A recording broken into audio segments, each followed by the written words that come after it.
जो रिस्पेक्ट तो चाहते हैं, लॉयल्टी तो चाहते हैं, हमें अपनी ड्यूटी तो याद दिलाना चाहते हैं, हमारे मन में सेवा भावना हो, ओबीडियंस हो, वो सब तो चाहते हैं। लेकिन जिन्होंने वो काम नहीं किया अपने अंदर, जिनसे हमें ये सब चीजें अपने आप देने का मन करे, हमारे से अपने आप निकले, रुके ही नहीं, क्योंकि हम तो देना चाहते हैं, हमारा मन है। कहाँ है वो बड़े बूढ़े हमारे परिवारों के, जिन्होंने इतना लंबा सफर तय किया है, ये हमें उनकी सिर्फ क्रोनोलॉजिकल एज या जिए हुए सालों से या उनके सर पे सफेद बाल या उनके चेहरे पर आई हुई झुर्रियों से नहीं पता लगाना पड़े, बल्कि उनके अंदर इम्बॉडीड स्ट्रेंथ, ग्रेस और डीप विजडम से अपने आप पता चल जाए। वो विजडम जो बहुत बड़े बड़े शब्दों की, स्पॉटलाइट सीकिंग की, डिमांडेड रिस्पेक्ट की मोहताज नहीं होती है। जी तो कोई भी लेता है, पॉइंट ए से पॉइंट डी, पॉइंट जी भी कोई भी पहुंच जाता है, जिसने ऐसे जिया है कि अब वो कुछ पास ऑन कर सकता है, एक लेगेसी की तरह हो कि हाँ ये एक्सपीरियंस हमारे एडल्ट्स ने लिया था, उसको प्रोसेस ऑलरेडी हील वो कर चुके हैं, हम इसके आगे का काम कर लेंगे, they have made it easier for us. लेकिन कहाँ ईजी। मेरे हस्बैंड के परिवार में एक एंसेस्टर रहे हैं, बहुत ज़्यादा पीछे नहीं, कुछ डेकेड्स बैक ही वाज अ ट्रू सेंट, जैसे कि मैं अपने गुरु रमन्ना महर्षि को मानती हूँ, बिल्कुल वही एनर्जी।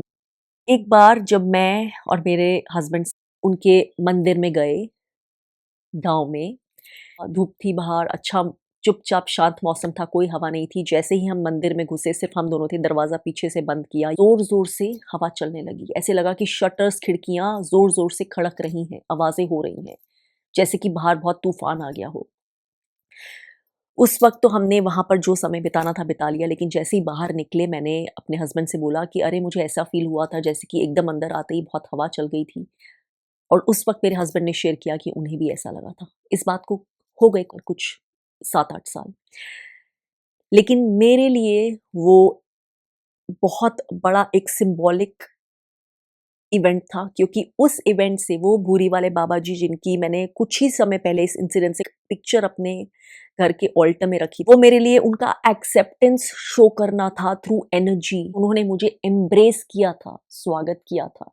और आई एम ग्लैड कि मैंने ये बात पहले महीने बोली थी अपने हस्बैंड को कि मुझे ऐसा फील हुआ, नहीं तो शायद कोई ये भी कह सकता था कि मैंने, बिकॉज ही सेड दिस, इसलिए मैंने भी बोला हाँ मुझे फील हुआ था, कुछ लोग कह सकते हैं। लेकिन मुझे इसलिए इतनी बड़ी ये ब्लेसिंग लगती है क्योंकि मुझे जैसे किसी से एक्सेप्टेड फील नहीं हुआ उस परिवार में, मुझे डिवाइन एंसेस्टर से एक्सेप्टेंस मिली, सील ऑफ अप्रूवल मिली, प्यार मिला, उस तरह से जिस तरह से मैं कभी भूल ही नहीं सकती हूँ। Impossible. That was a way of showing कि यस, मेरे अंदर कुछ प्योरिटी है, कुछ ऐसा है जिसको वो एक्नॉलेज करना चाहते थे कि हाँ मुझे पता है तुम हो और तुम मुझसे दिल से जुड़ी हो। अब तक मेरा उनसे कनेक्शन है और हमेशा रहेगा। लेकिन जब मैं और मेरे हस्बैंड बात करते हैं, हम सोचते कि कहाँ है फ्लैश और ब्लड में ऐसे लोग जिनके साथ यही रिश्ता शेयर कर सकें। हाँ, शायद उतने डिवाइन स्पिरिचुअल लेवल पे नहीं, लेकिन फिर भी जिनकी विजडम के सामने बैठ के शांति से सुनने का मन करे कि हाँ ये जो बोल रहे हैं इसमें फेक सुपरफिशियलिटीज, इनकी खुद की इग्नोरेंस, सुनी सुनाई बातें, फॉरवर्ड्स, डर, गिल्ट, इनसिक्योरिटीज, पोसेसिवनेस, क्लिंगीनेस, ये सब नहीं है। अपने अंदर आत्मविचार किया है, गहराई में अंदर गए हैं, तभी ये लेसन आ सकते हैं। और अगर वो लेसन वहां से आए होते हमें पता चलता। ऐसे एंसेस्टर्स जिन्होंने ज्ञान, जिनके अंदर था, लाइट भी थी, लेकिन कहीं ना कहीं वो लुप्त हो गया, आगे वालों ने कैरी नहीं किया, या डार्कनेस इतनी थी कि वो डार्क वाले लोग, उन्होंने उनकी प्योरिटी से सिर्फ शक करके उनको ब्लॉक कर दिया। मेरे साथ ऐसा ही करने की कोशिश की गई थी, but I didn't give up.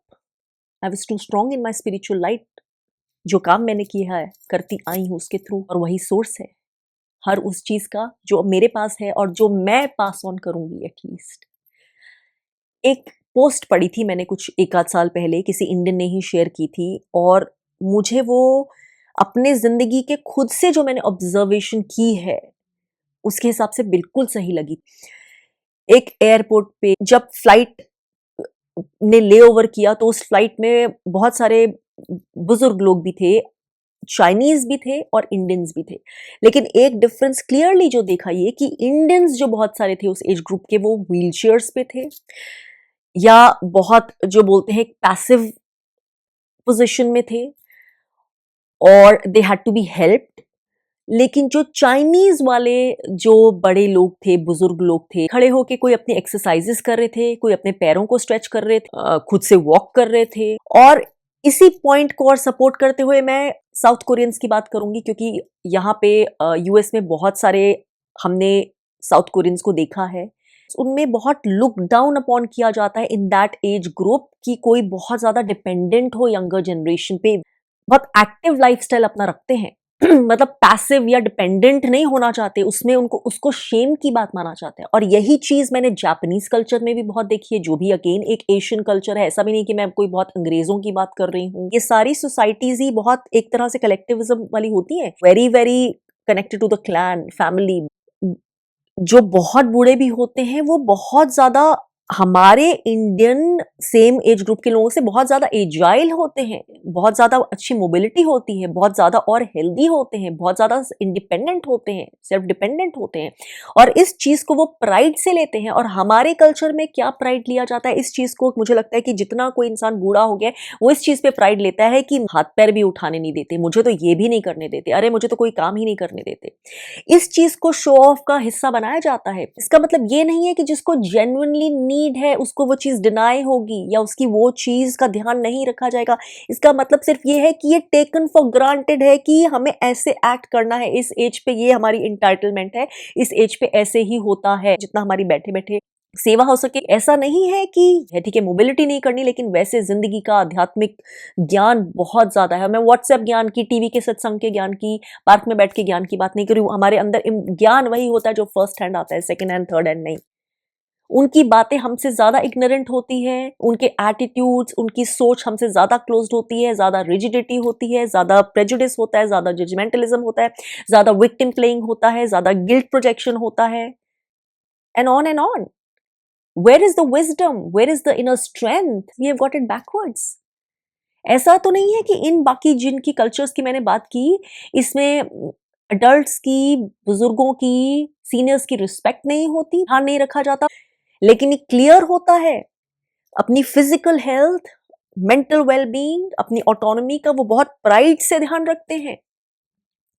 तो और ये चीज रिस्पेक्ट डिजर्व करती है। मैं नहीं बोल रही इसमें सारे लोग इंटरनली वैसे हर तरह से इमोशनली स्पिरिचुअली बड़े हील्ड, बड़े इवॉल्व होते हैं, कोई डिसफंक्शंस नहीं होते, लेकिन मैं उतने ही पॉइंट की बात करी कि उनको एक एज पे आकर एक गलत एग्जाम्पल सेट नहीं करना खुद के लिए या किसी और के लिए।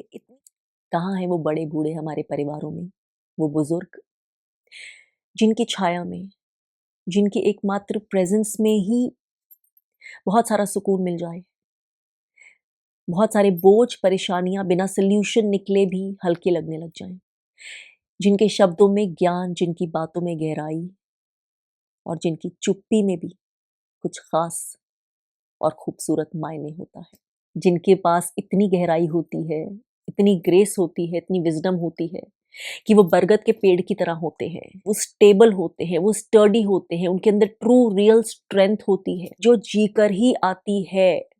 वैसे जीकर जब आपने सिर्फ साल नहीं बिताए हैं, हर इंसिडेंट, हर इवेंट को अपनी जिंदगी में सिर्फ एक एंटरटेनमेंट का जरिया, सिर्फ एक क्रेविंग के लिए सोर्स, या फिर एक पेन का जरिया, सिर्फ एक रेजिस्ट करने की चीज नहीं बनाया है, बल्कि आपने हर इंसिडेंट, इवेंट के पीछे छुपे लेसन को समझा, इंफॉर्मेशन नहीं रहने दिया, प्रोसेस करके उससे कुछ गूढ़ सीख ली है जो खुद में ही कंप्लीट होता है।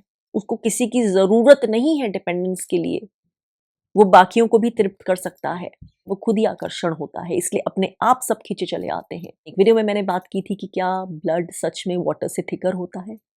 अगर आपने वो वीडियो चेकआउट नहीं किया है तो आप चेकआउट कर सकते हैं।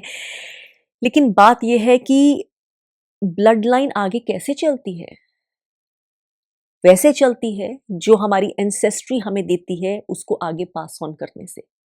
ब्लड लाइन ब्लड से जुड़ी है, वो ब्लड जो सिर्फ हमें एक डीएनए से, एक एपिजेनेटिकली नहीं जोड़ता है, बल्कि ये एक एनर्जी लाइन है, ट्रांसफर्ड एनर्जी, अनसीन। वो एनर्जी जो कभी ब्रेक नहीं हो सकती, जो सिर्फ ट्रांसफर हो सकती है, कोर्स चेंज हो सकता है, लेकिन वो टूट नहीं सकती। इसलिए वो एनर्जी तो आगे जाएगी ही जाएगी, लेकिन आप उस एनर्जी के थ्रू भेजना क्या चाह रहे हैं? लाइट, विजडम, ट्रूथ, प्योरिटी या डार्कनेस, हेवीनेस, डेंसनेस, इग्नोरेंस, क्योंकि मैं ये लैटर वाली चीजें ही यूजली देख रही हूँ आजकल के हमारे बड़े बूढ़ों में। शायद होते होंगे वो ज़माने कभी जहाँ पे ऐसे घरों में, परिवारों में बड़े बूढ़े अपना रोल समझते थे, जिनके पास सॉल्यूशंस के लिए, ज्ञान के लिए, प्यार के लिए जाने का मन करे। शायद हमारे बड़े बूढ़े may be they have failed अस, और मैं सबकी बात नहीं कर रही हूँ। अगर आपके परिवार में वाक़ई ऐसे लोग हैं जो विज़डम कैरी करते हैं, सिर्फ प्यार नहीं, प्यार तो बहुत तरह का होता है, कोडिपेंडेंसी होती है, पोसेसिवनेस होता है, ट्रॉमा बॉन्डिंग भी होता है, या जैसे भी है, लेकिन जेन्युइन जो आपको पता है कि ये विज़डम वाला प्यार है, ये इंसान स्पिरिचुअली, इमोशनली मैच्योरिटी से समझेगा। सिर्फ आपको अपने लिए एक ज़रिया नहीं मानेगा, अपनी ज़िंदगी को बेहतर करने का, या अपनी एक इन्वेस्टमेंट नहीं मानेगा, या अपने डर दूर करने का, इनसिक्योरिटीज़ दूर करने का, अपनी वीकनेस में स्ट्रेंथ बनाने का, लाठी बनाने का ज़रिया नहीं बनाएगा। अगर वो चीज़ें होंगी, आपके थ्रू कुछ मिलना है कि आपके थ्रू हो जाएगी, आपको करने का मन भी करेगा, लेकिन वो गाइडेड होगी, वेल गाइडेड होगी, स्पिरिचुअली गाइडेड होगी, वो थोपी हुई चीज़ नहीं होगी। वो आपके अंदर से, आपके अंदर रेजिस्टेंस क्रिएट करके आपको देनी नहीं पड़ेगी, आपको अपने अंदर कुछ इग्नोर करके क्रिएट करनी नहीं पड़ेगी, आपको भी कोडिपेंडेंट बन के देनी नहीं पड़ेगी, आपको अपने अंदर कुछ डिनाई करके देनी नहीं पड़ेगी। एक स्ट्रॉन्ग लीनेज के लिए, और एक प्योर लीनेज के लिए, और वो लीनेज जो सच में आगे स्ट्रेंथ से स्ट्रेंथ की बटन जो होता है ना, वो पास ऑन कर रही है, मशाल पास ऑन कर रही है, उसके लिए हमारे बड़े बूढ़ों का विजडम में, स्ट्रेंथ में, ग्रेस में एम्बॉडी होना बहुत ज़रूरी है, खड़े होना बहुत ज़रूरी है। हमें वीक, हेल्पलेस, डरे हुए, इनसिक्योर फील करने वाले, खुद ही इग्नोरेंस में लिपटे हुए, व्हाट्सएप की दुनिया में खोए हुए, आत्मविचार से दूर भागने वाले लोग नहीं चाहिए।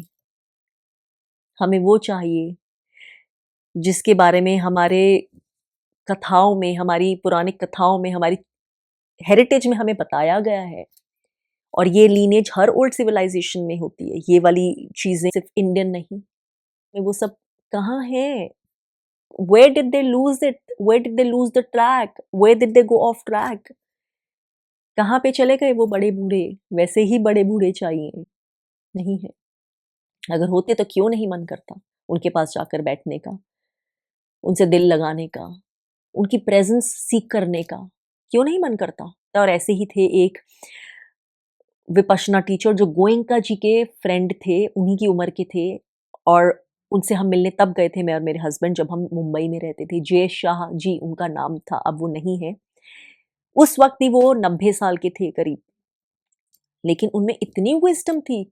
हम स्पेशली बहुत दूर गाड़ी चलाकर जाते थे मुंबई में, उनके पास कुछ जितना उनके पास समय होता था, 1.5 घंटा, 2 घंटा, जितना भी मिल जाए, और समय पता ही नहीं चलता था।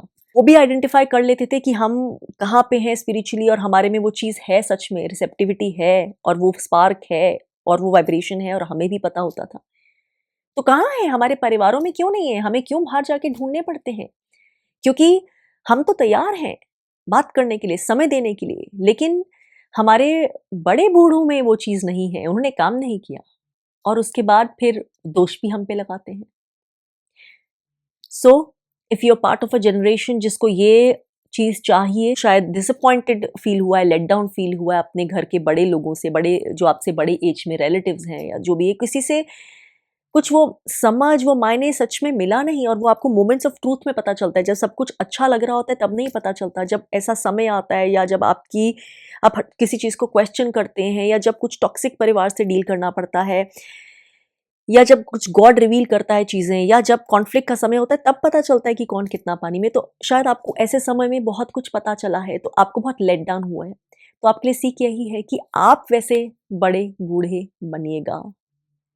आप अपने परिवार के लिए, जो भी आपके साथ जुड़े रह गए हैं, या जिनको भगवान चाहता है कि जुड़े रहें, जो भी अब आप कैरी फॉरवर्ड करेंगे, जब आप उस पॉइंट पे पहुंचेंगे, सच में आप एक बरगद के पेड़ की तरह ही एक फ्लैश एंड ब्लड वाले, विजडम एम्बॉडी करने वाले बड़े बूढ़े होंगे, एंसेस्टर होंगे।